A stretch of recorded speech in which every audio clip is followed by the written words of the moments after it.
وعلى آله وصحبه أجمعين. أما بعد فأعوذ بالله من الشيطان الرجيم. بسم الله الرحمن الرحيم.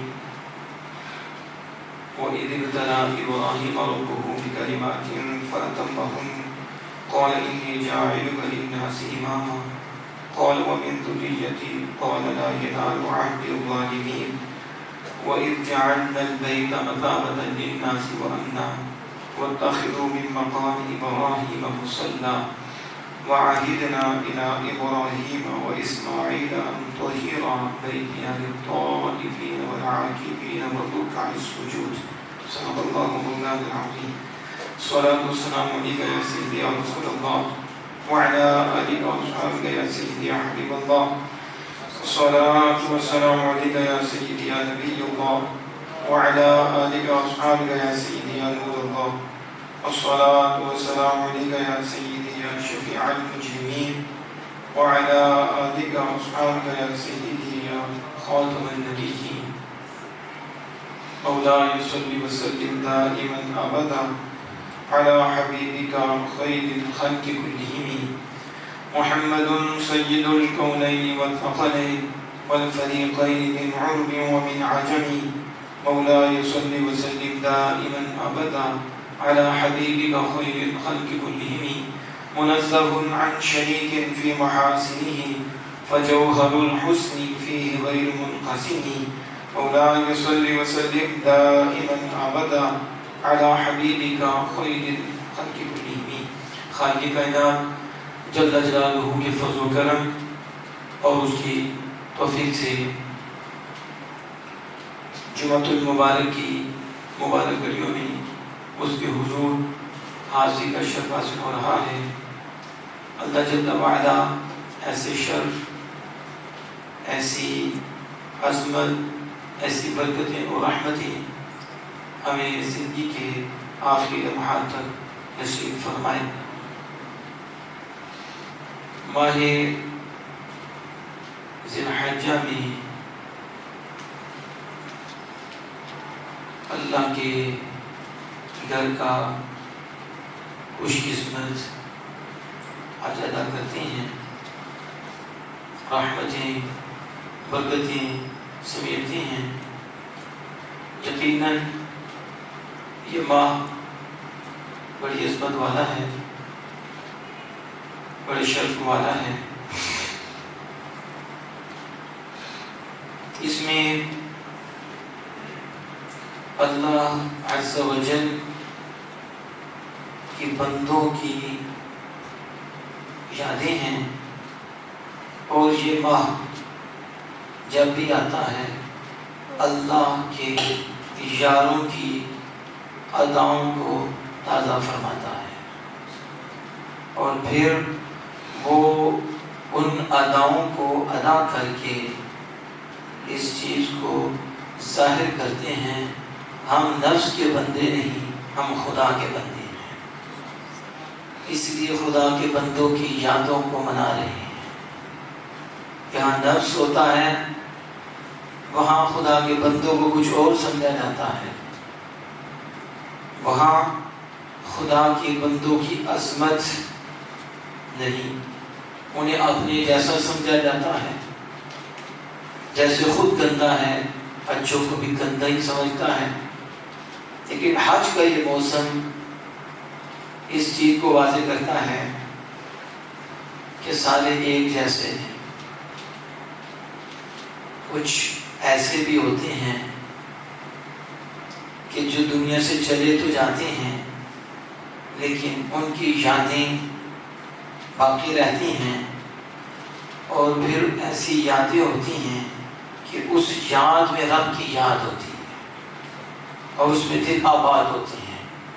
اللہ کا قرب ملتا ہے، اللہ کے ہاں رضا نصیب ہوتی ہے، بخشش کے پروانے ملتے ہیں، ثواب کی دولتیں ملتی ہیں. خدا نہیں ہے لیکن خدا سے جدا بھی نہیں ہے. جو خدا کی ہو جاتے ہیں خدا تعالیٰ ان کا ہو جاتا ہے، تو پھر جب خدا ان کا ہو جاتا ہے تو مخلوق کو بھی ان کا کر دیتا ہے. پھر مخلوق کی زبانوں پہ ان کی شانیں رکھ دیتا ہے، وہ ان کی شانیں گنگاتے ہیں، وہ ان کی عظمت کے ترانے گاتے ہیں، اور پھر وہ ان جگہوں پہ جا کر ان جگہوں کو مناتے ہیں، رب کو راضی کرتے ہیں، اپنے من کو صاف کرتے ہیں۔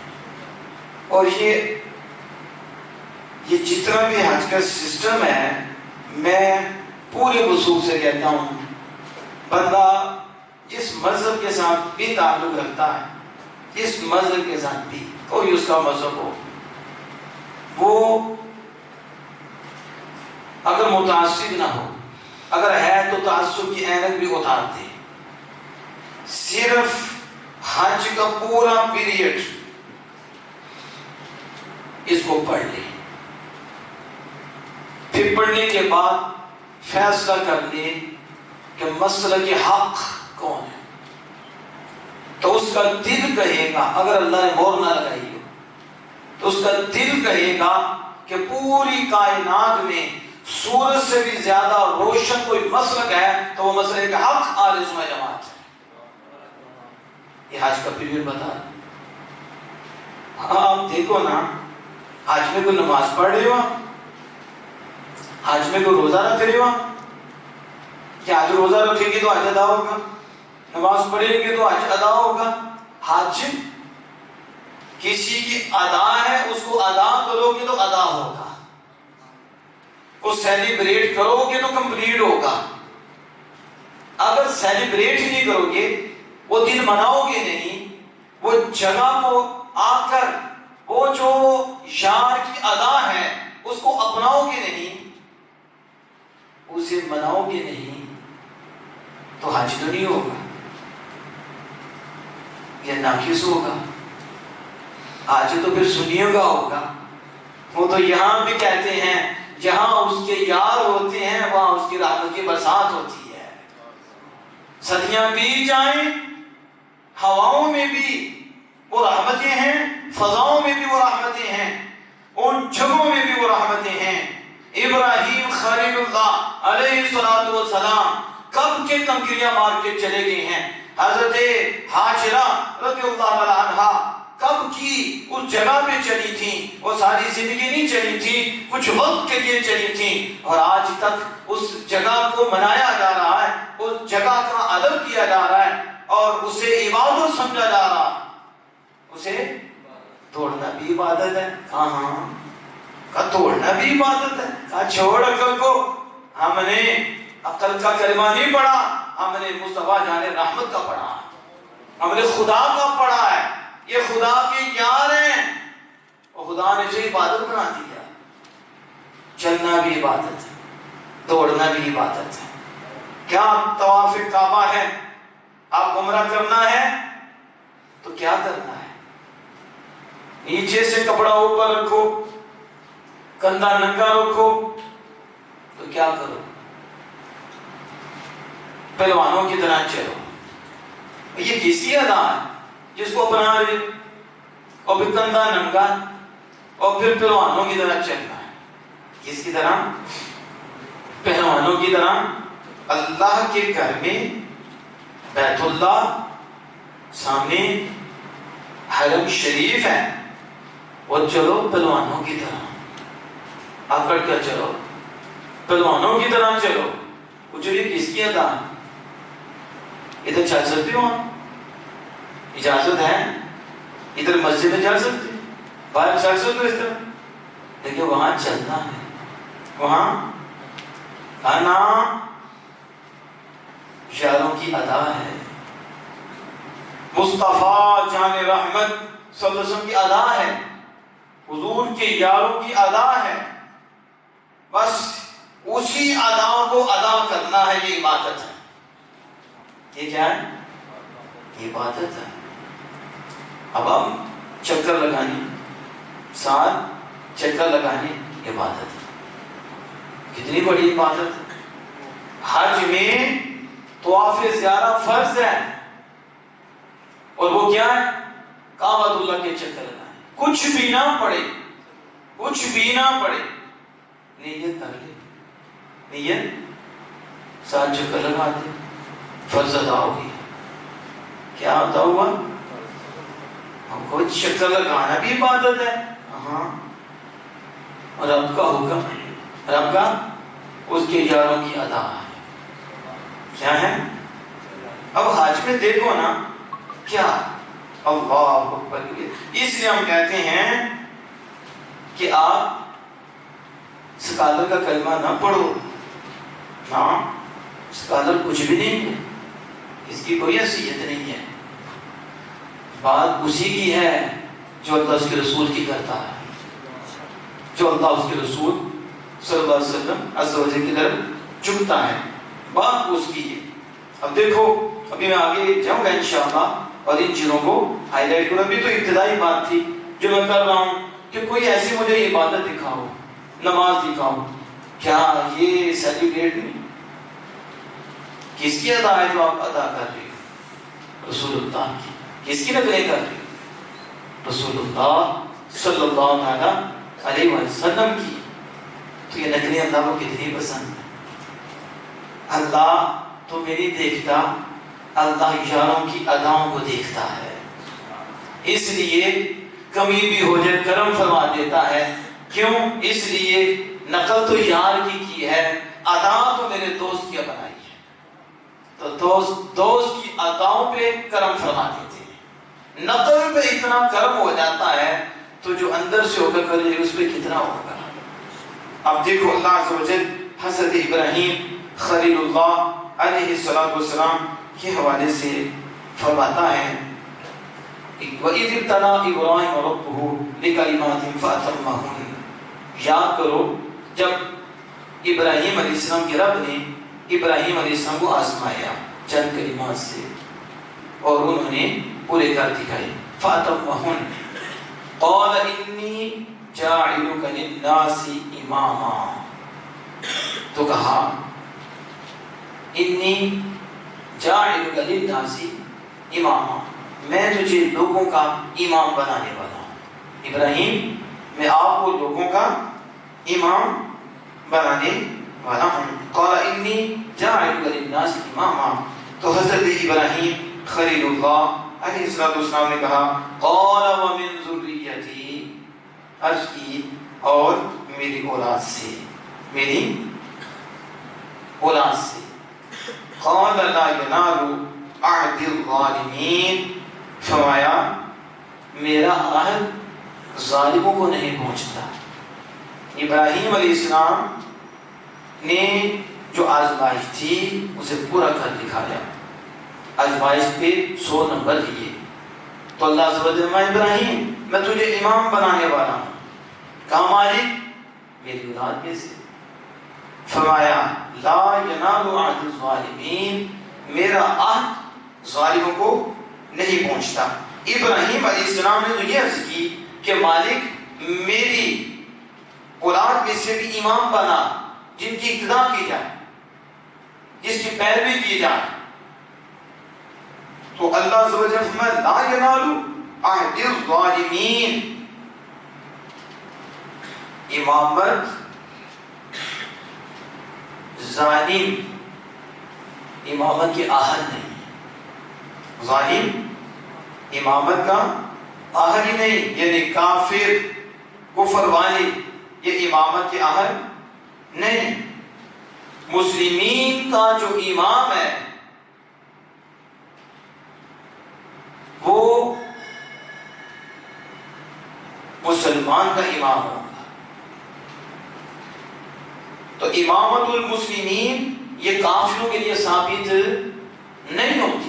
یہ نہیں کہ کافر جو ہے یہ مسلمانوں کا امام بن جائے. نہ لا ینال عہد الظالمین، ظالموں کو میرا عہد نہیں پہنچتا. مسلم امام ہوگا، امامت مسلمان کی.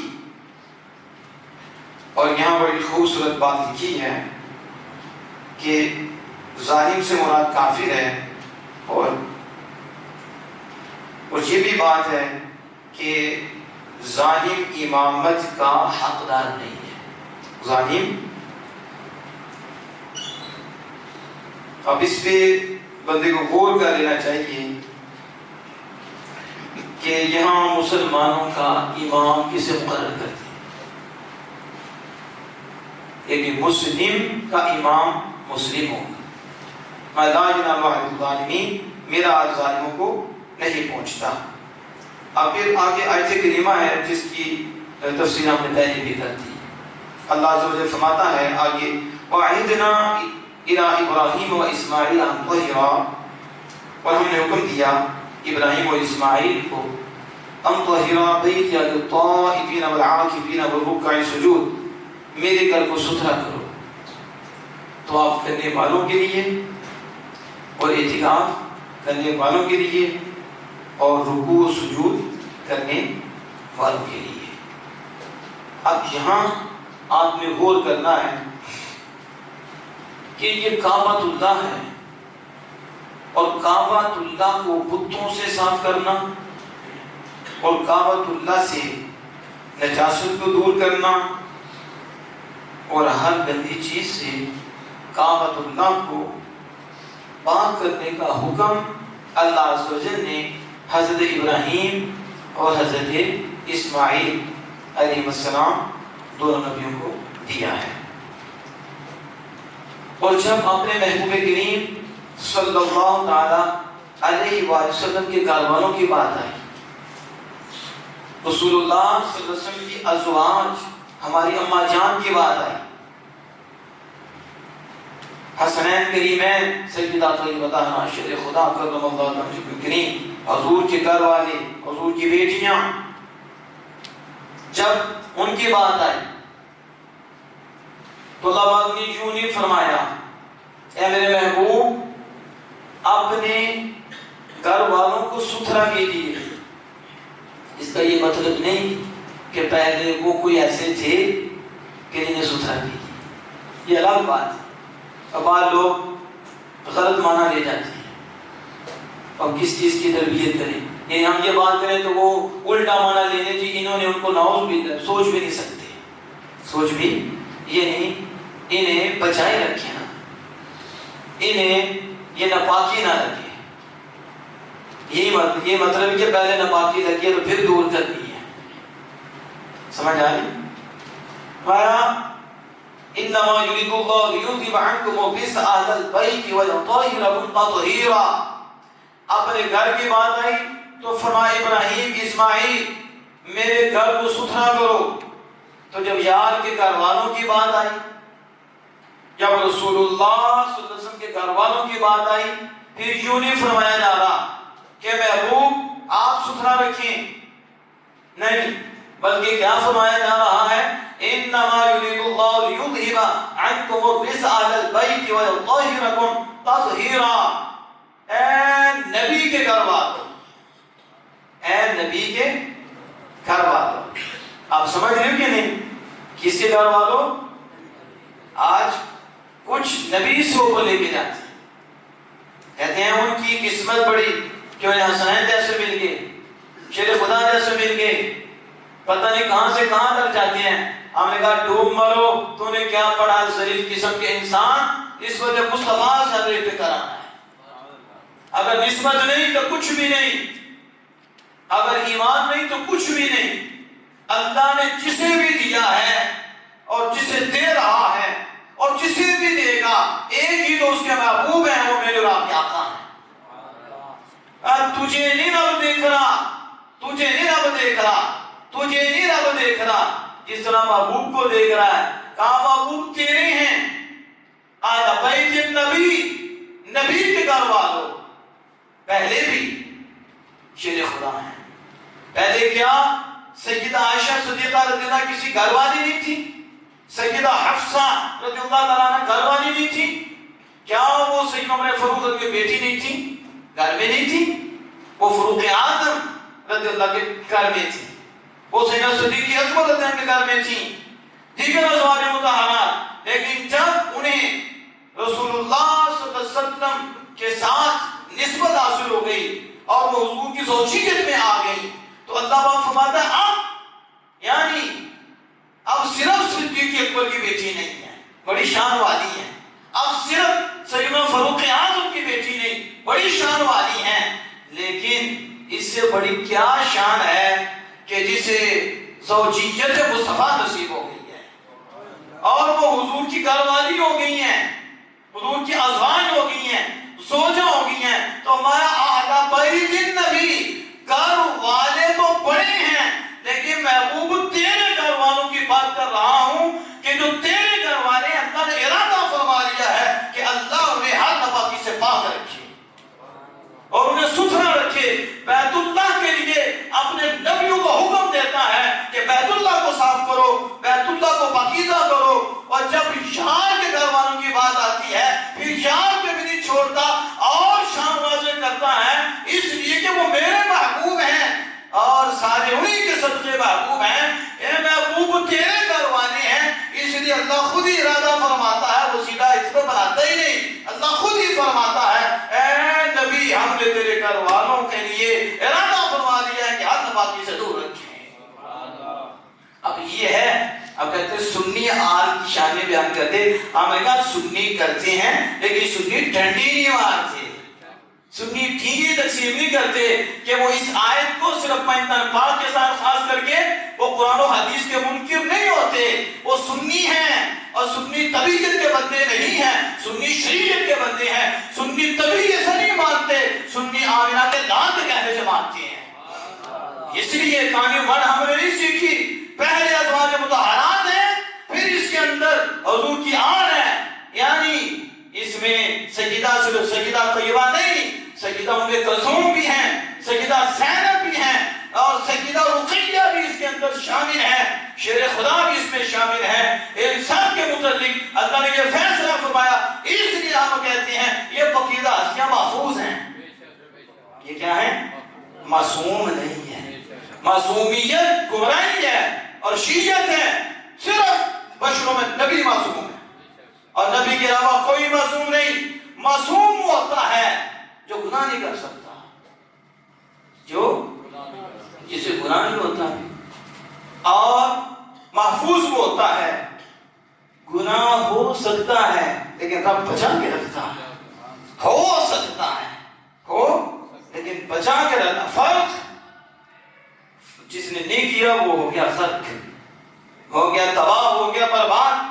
سنی نہیں کرتا تو پھر کس نے کرنی ہے؟ یہ حضور کی آن ازواج یا بیٹے بیٹیاں جو بھی یہ شان پا رہے ہیں اس لیے پا رہے ہیں کہ حضور کے ہیں اہل بیت نبی. تو یہاں سے میں نے بات کی.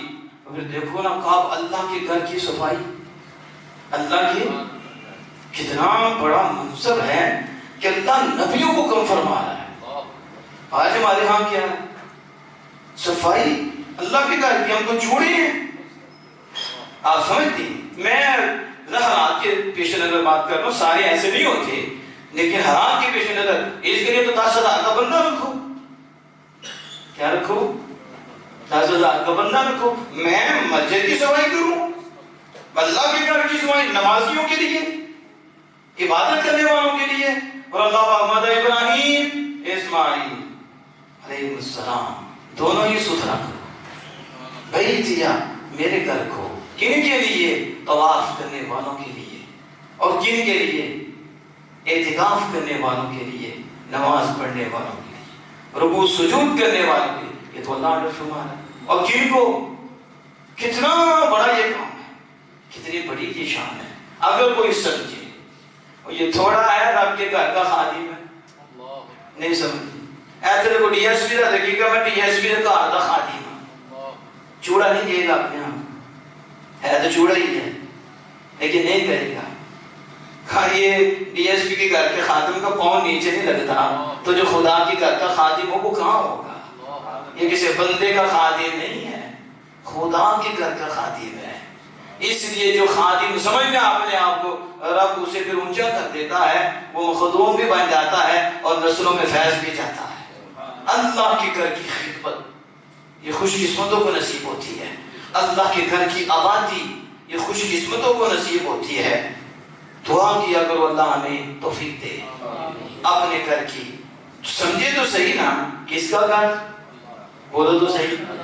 آپ مجھے بتاؤ، ایمان سے بتاؤ. آپ اپنے کسی دوست کے گھر میں جاؤ، ایسے چلے جاؤ، جا کر اس کا مطالبہ بھی نہ ہو، بنا مطالبہ بنا معاوضہ آپ جا کے جھاڑو دے دو، وہ کیا دے گا آپ کو؟ بتاؤ کتنا خوش ہوگا، یار میں نے اسے کہا بھی نہیں، اس سے مجھ سے کتنا پیار ہے کہ بن کہے میرے گھر آ کے جھاڑو دیتا۔ تو پھر جتنی اس کے پاس ہوگی وہ بھی کرے گا۔ اگر خاندانی ہوا تھا، کون ہوا؟ میں اب ہمیں یہ جملے بولنے پڑتے ہیں، حالات ہی ایسے بن گئے ہیں، خاندانی پتہ نہیں کیا کیا بن گئے ہیں۔ خاندان کا بڑا اثر ہوتا ہے، خاندانی میں لفظ بولا، باقی چوڑے کے گھر میں جتنی مرضی کرو اس کے پرواہ بھی کوئی نہیں ہوگی، چور ٹکو کے گھر میں کرو اسے پرواہ ہی کوئی نہیں ہوگی، اگر خاندانی کے کرو تو جان بھی دے گا۔ وہ خاندانی ہے، اس کے پیچھے نیک ہیں، اس کے پیچھے بزرگ ہیں، ان کا اثر ہے اور پکی بات ہے۔ یہ کیا ہے؟ یہ قصے کہانیاں نہیں ہیں، یہ قصہ نہیں، یہ قرآن کا حصہ ہے۔ وَكَانَ أَبُوهُمَا صَالِحًا، وَكَانَ ان کا کتنی پشت میں نیک باپ تھا اور اس نیکی کی برکت ان بچوں کو نصیب ہو رہی تھی۔ کس کی؟ حفاظت ہو رہی تھی اور بچوں میں بھی اثر ہوتا ہے۔ باپ پیچھے نیک ہو، ماں نیک ہو، اثر ہوتا ہے، پکی بات ہے۔ اور یہ سمجھو کہ پتھر پہ لکیر ہے، لیکن خاندانی ہو، بندہ اس کے گھر میں صفائی کر دے، وہ بولتا نہیں، وہ کوشش کرے گا میں اس کی تکلیف دور کروں، اس کی پریشانی دور کروں، اس نے مجھے خوش کیا نا میں اسے خوش کروں۔ وہ کوئی بہانے سے ہی بہانے ڈھونڈے گا کہ کسی طرح تو میں اس کو خوش کروں، اس نے مجھے خوش کیا، میرے گھر آیا اور گھر آ کے صفائی کر دی۔ تو یہ تو بندے کی بات کر رہا ہوں، یہاں تو خالق کائنات کا گھر ہے، اور جو آ کر صفائی کر دے اللہ کی رضا کے لیے، بتاؤ کسی کو پوچھ کے اس نے دینا ہے؟ وہی مالک ہے، وہی خالق ہے، جس کو چاہے جتنا چاہے جتنا دینا چاہے وہ دے سکتا ہے۔ تو جب بندہ بندے کے گھر میں صفائی کرے اور وہ خاندانی ہو تو وہ تکلیف دور کر دیتا ہے، وہ پریشانی دور کر دیتا ہے۔ میرا ایمان ہے جو اپنے آپ کو خادم سمجھ کے اللہ کے گھر کی خدمت کرتا ہے، اللہ اس کا ایمان سلامت رکھتا ہے۔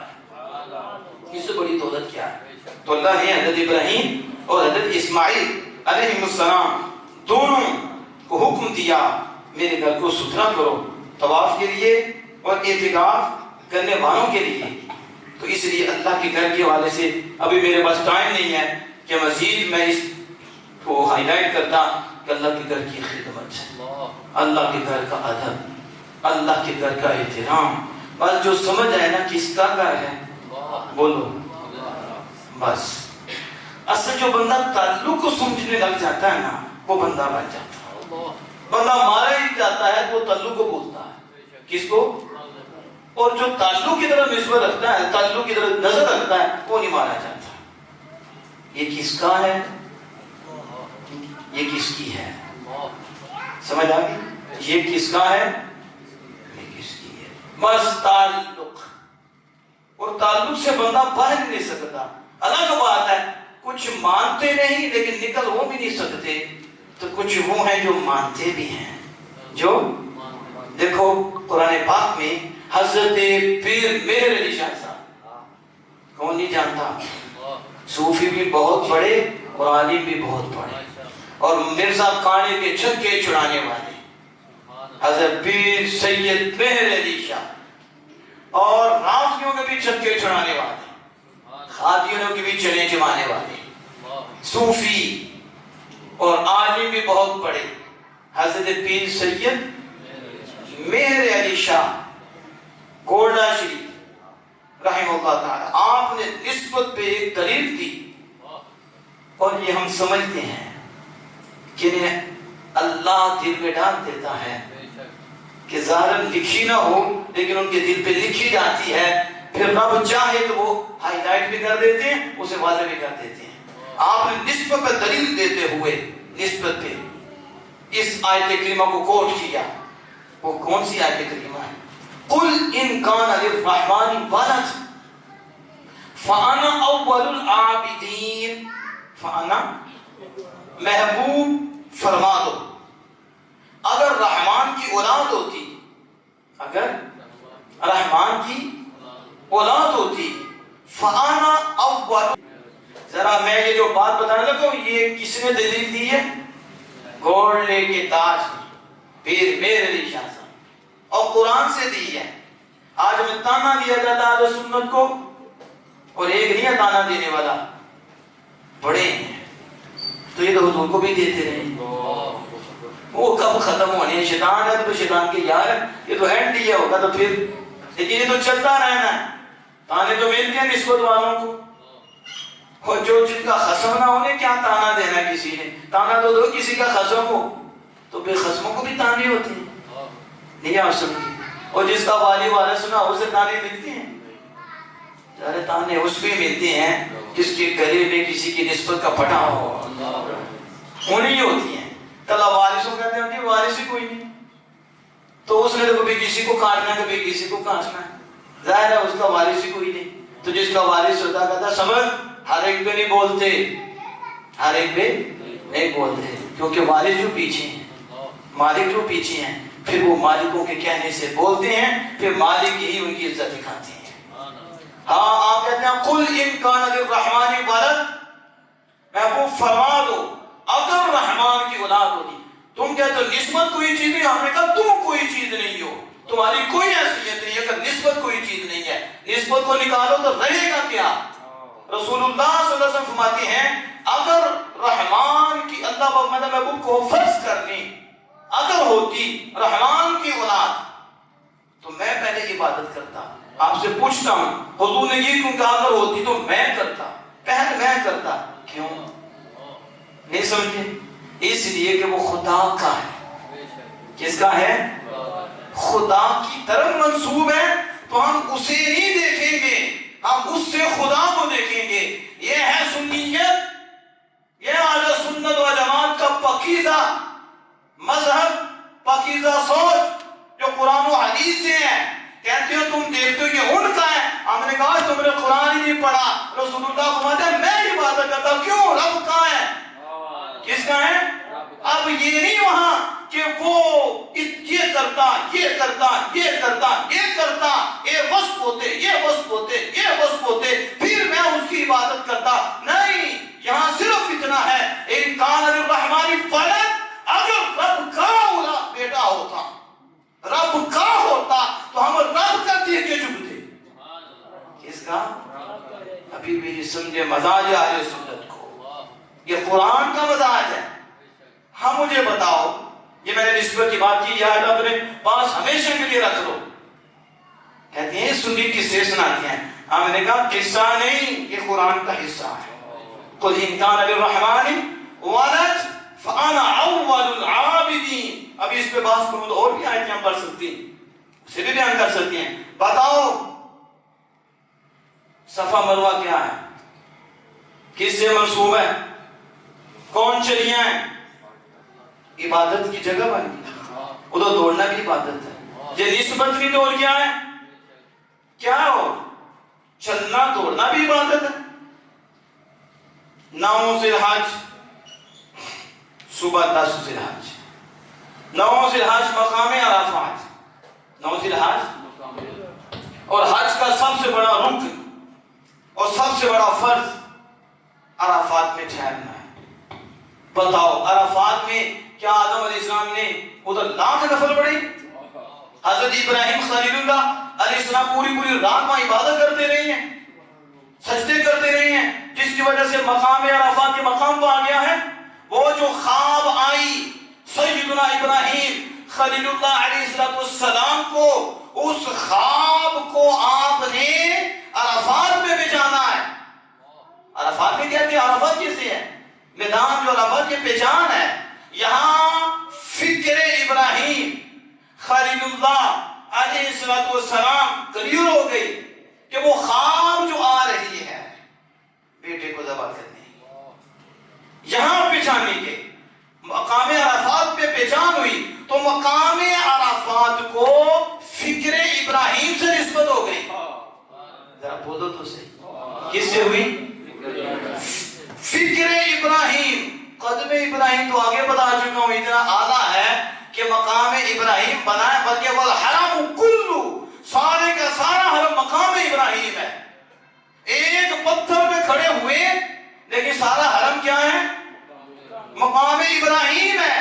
اب تم دور ہو کے بھی پڑھ لو تمہاری ادا ہو گئی ہے. کھڑے ایک پتھر پہ ہوئے ہیں لیکن والحرم کلو سارے کا سارا حرم مقام ابراہیم ہو گیا. یہ تو قدم ابراہیم کی شان ہے. قدم باقی تو کیا کہنا ہے. ان کی تو سوچ اتنی اعلیٰ ہے کہ فکر ابراہیم مقام عرفات میں کلیل ہوئی. اللہ نے اتنا بڑا رکن بنایا ہے کہ طواف زیارہ سے بھی بڑھ کر ہے. اور اگر اس میں آئے نا اس کا حج ہی بلکہ اس کے اوپر تو بھی جرم پڑتا ہے. اب بتاؤ یہ میدان میں کھڑا ہونا بھی عبادت ہے. عقل کیا کہے گی؟ بس بیٹھ جاؤ, ظہر سے پہلے پہلے آ جاؤ اور اس کی حدود سے باہر نہیں ہونا, اس کے اندر وقوف کرنا ہے, بس ٹھہرنا ہے. کیا کرنا ہے؟ ٹھہرنا بھی عبادت ہے. بولو تو صحیح. آپ بار منجے پہ بیٹھ جائے عبادت ہو جائے گی. ٹھہرنا, کچھ نہ پڑھو, چپ رہو, سو جاؤ, لیکن آ جاؤ اس کی حدود میں. اس کی کو بتاؤ یہ مقام پہ ٹھہرنا اتنا عظیم کیوں ہو گیا کہ حج کا رکن اعظم ہو گیا.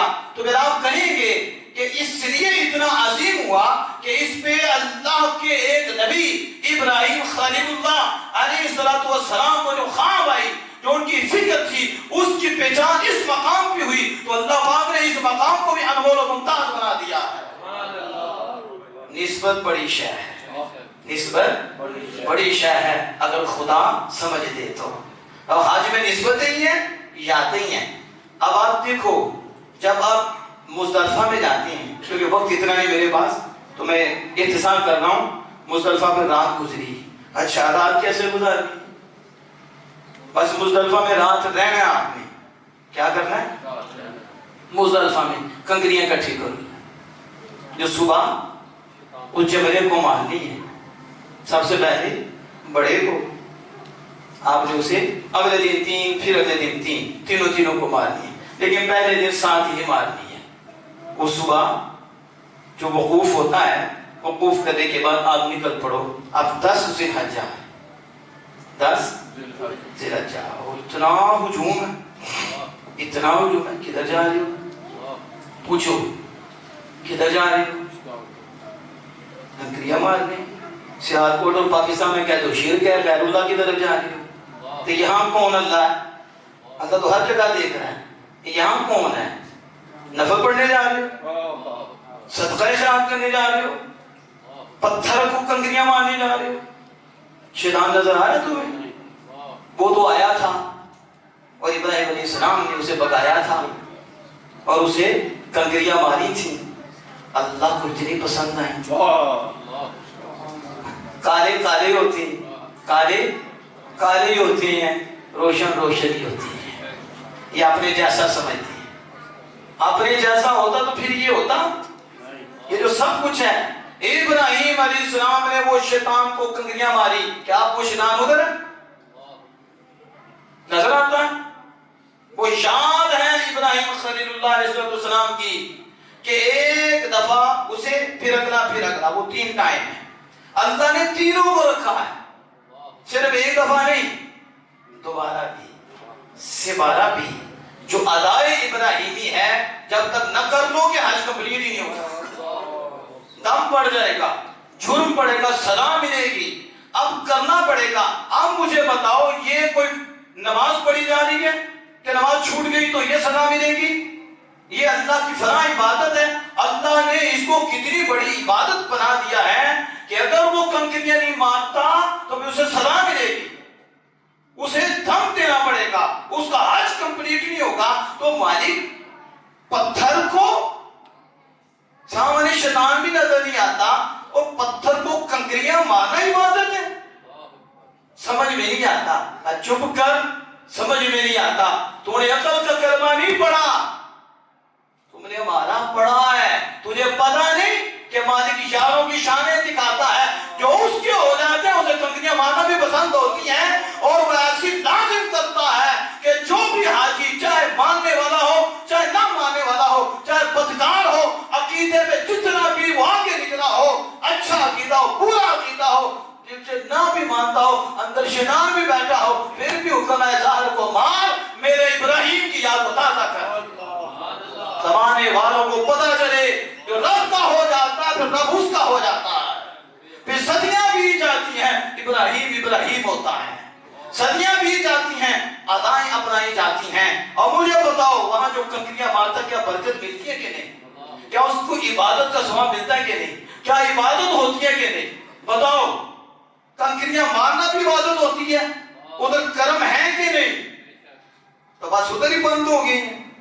ایک دفعہ کنکریاں ماری تو اتنی بڑی عبادت بن گئی. وہ جگہ رحمت کا بھی مرکز بن جاتی ہے. رحمتیں برستی ہیں. جہاں پورے ابراہیم لیٹے ہیں وہاں کتنے کرم ہوں گے. آپ اس کو سمجھ رہے ہیں؟ تو حج میں یہ سارے جو ہیں اسے مناسک حج کہہ رہے ہیں. یہ یاروں ہی کی ادائیں کیا ہیں؟ اب انشاءاللہ جو آگے وقت ملے گا پھر ہم اس کو مزید آگے لے کر چلیں گے کہ حضرت ابراہیم خلیل اللہ علیہ السلام نے جو چھری چلائی اس پہ بھی ہم چلیں گے. میں آخری بات کر کے بات کو ختم کرتا ہوں. حضرت ابراہیم خلیل اللہ علیہ السلام کو جب چیخے میں ڈالنے لگے پتہ کتنی تیز آگ کرائی تھی. کتنی تیز آگ تھی. وہ نمرود پھر منجنیک جس سے اندر ڈالنا اب کتنی اونچائی سے پرندہ گزر سکتا. اتنی تیز وہ آگ تھی. تو حضرت ابراہیم خلیل اللہ علیہ السلام کو جب اس پہ ڈالنے لگے تو جبریل امین آ گئے. تو جبریل خود تو نہیں آتے. جبریل بولے تو نہیں نا صحابہ. جبریل خود نہیں آتے تو آقا خود ہی آ جاتے. جبریل تو خادم ہے رسول اللہ کے اور حضور بھی خود نہیں بولتے خدا بولتا ہے.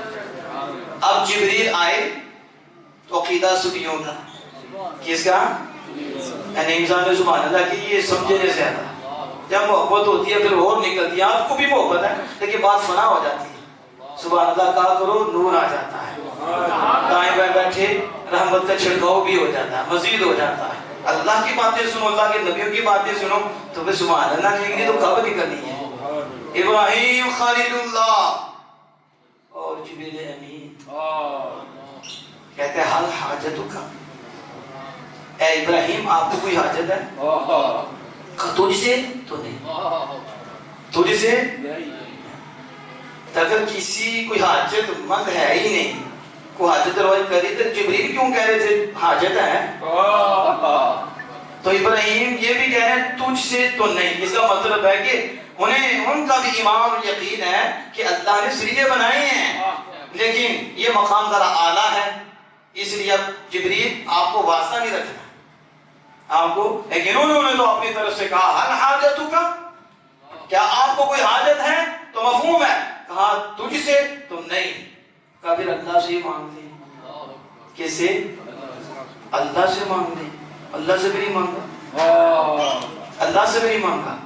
کہا اس کا مفہوم ہے میرے سوال کرنے سے میری حالت کو وہ جانتا ہے. میرے یہ مقام کی بات ہوتی ہے لیکن ذلیل ہوتے ہیں اور پلید ہوتے ہیں. وہ غلط مفہوم لیتے ہیں. ہم نے کہا نہ غلط مفہوم بیان نہ کر. نہیں سمجھ آتی تو ہمارے آ کے قدموں میں بیٹھ پھر تمہیں سمجھائیں.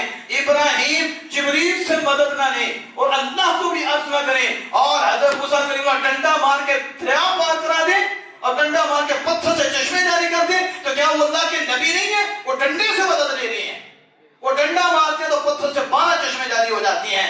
فیض ملتا ہے. وہ ڈنڈا مارتے ہیں تو دریا راستہ دے دیتا ہے اور موسیٰ کلیم اللہ کے غلام پیچھے پار لگ جاتے ہیں. پھر وہ ڈوب کے مر جاتا ہے. وہ جبریل سے مدد نہیں لے رہے وہ اللہ سے بھی نہیں مانگ رہے اور یہاں تو ڈنڈے کے ذریعے بھی مدد دی جا رہی ہے. ڈنڈے کو بھی سیدھا بنایا جا رہا ہے. تو پھر کہیں گے ابراہیم علیہ السلام کا مقام کچھ اور ہے موسیٰ کلیم اللہ کا کچھ اور ہے. مقام کی بات ہوتی ہے. ابراہیم علیہ السلام کس مقام پہ پہنچے تھے کس مقام پہ پہنچے تھے. دادا صاحب فرماتے ہیں جس مقام پہ ابراہیم خلیل اللہ پہنچے تھے نا اسی مقام کا جلوہ حضرت عثمان غنی ذی النورین کو نصیب ہوا. نہ ابراہیم نے مدد مانگی ہے نہ عثمان غنی نے مانگی ہے. کیا تم سمجھو گے کہ ہر ایک پہ یہی فتویٰ لگاؤ سیدھا کہ چپ کر وہ تو رب سے بھی نہیں مانگتے وہ تو رب سے بھی نہیں مانگتے. وہ تو اس مقام پہ پہنچے ہوتے ہیں جو اس مقام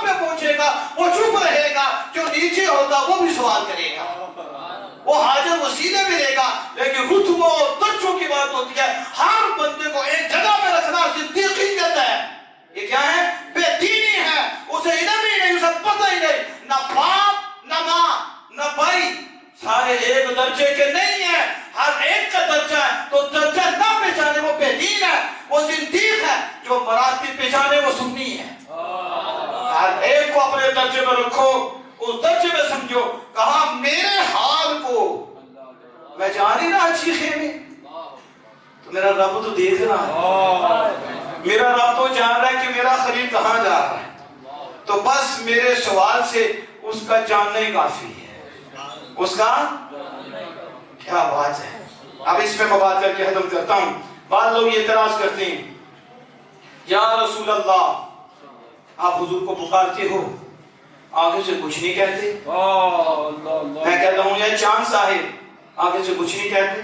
تو چاند صاحب کہیں گے مجھ سے مذاق کیا، مجھے بلایا بھی آگے سے کچھ نہیں کہتے، جواب ہی نہیں دیتے، عجیب بندے ہو. ہم نے کہا عجیب تو تم ہو، بات یہ عجیب کر رہے ہو. ظاہر ہے جب شیطان کی جولی میں بیٹھے گا شیطان کی بولی بولے گا. تو تجھے تو عقل ہی کوئی نہیں، اس لیے کہ جسے ایمان نہیں وہ بھی عقل ہے. عقل مند تو وہی ہے جو مومن ہے، جسے ایمان ملا ہے. تجھے کیا ملا ہے؟ بیوقوف بندہ گڑھے میں گرا ہو، اس میں گڑھے میں گرا ہو اور ساتھی دیکھ رہے ہوں تو وہ کہے گا اے فلاں میں گڑھے میں گرا ہوں. انہیں نہیں نظر آنا کہ گڑھے میں گرا ہے، بس وہ کہے گا فلاں. لوگ کہیں گے یہ حاجت کے لیے بلا رہا ہے، کیونکہ حالت بتا رہی ہے. حالت مصیبت میں ہے اور ہمارے آقا تو ہر وقت ہر لمحہ ہمارے دل کی کیفیت سے بھی واقف ہیں، ہمارے ذہن سے بھی واقف ہیں، بلکہ ہر درجہ حضور سے ہے. کس گریڈ کیا ہے اور کہاں پہنچانا ہے حضور پہنچا رہے ہیں. اس کی سطحیت کو بھی جانتے ہیں، اس کی بلندی کو بھی جانتے ہیں، اس کے مقام کو بھی جانتے ہیں. بس وہ جب پکارتا ہے تو آقا کے سامنے ان کی حالت کیا ہے حضور کرم فرماتی ہے، جو بہتر ہوتا وہ کر جاتے ہیں. ابراہیم نے کہا میرے حال کو رب جانتا ہے، ہم نے کہا ہمارے آقا ہمارے حال کو جانتے ہیں. بس یا رسول اللہ کہا ہے وہ جانتے ہیں کہ امتی کو کیا پریشانی ہے. اس لیے میرے اعلیٰ حضرت امام اہل سنت الشاہ احمد رضا حفاظ بریلوی علیہ رحمۃ الرحمن نے خوبصورت انداز میں کہا بندہ مٹ جائے نا آقا پہ، وہ بندہ کیا ہے بے خبر ہو جو غلاموں سے. وہ آقا کیا ہے فریاد امتی جو کرے، فریاد امتی جو کرے حال زار میں ممکن نہیں خیر بشر کو خبر نہ ہو.